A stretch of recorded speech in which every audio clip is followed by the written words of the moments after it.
Well, if you've ever tried to lose weight, one of the first things you do is start checking every single food label for the fat content.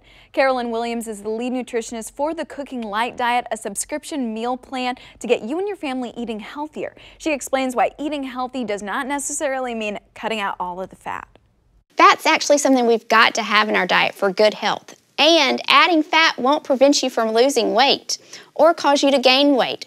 Yet people still struggle to add it to their diet. Today, I'm going to clear up some of the biggest misconceptions about fat.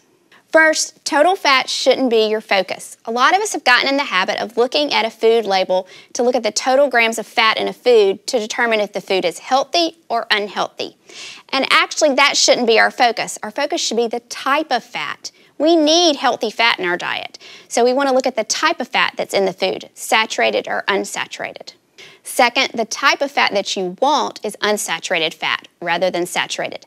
Your unsaturated fats are going to be found in your plant oils like olive oil, peanut oil, avocado oil, as well as some of your nuts and your fatty fish and things like avocados.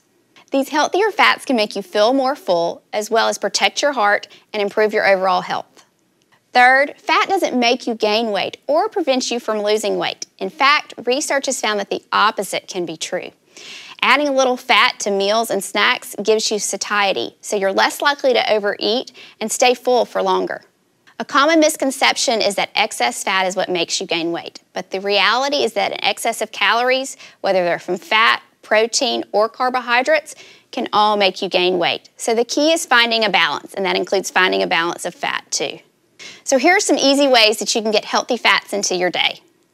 Use salad dressing with oil and get rid of that fat-free one. Snack on nuts, eat fish, and eat some dairy that's a little bit higher in fat. Those are some easy ways to sneak healthy fats into your day. From the Cooking Light Diet Test Kitchen, I'm Carolyn Williams. Some awesome tips there, and it all looked so good. For more information and to subscribe to the program, go to cookinglightdiet.com. Cooking Light and the Cooking Light Diet are owned by the Meredith Corporation, which also owns KCTV5.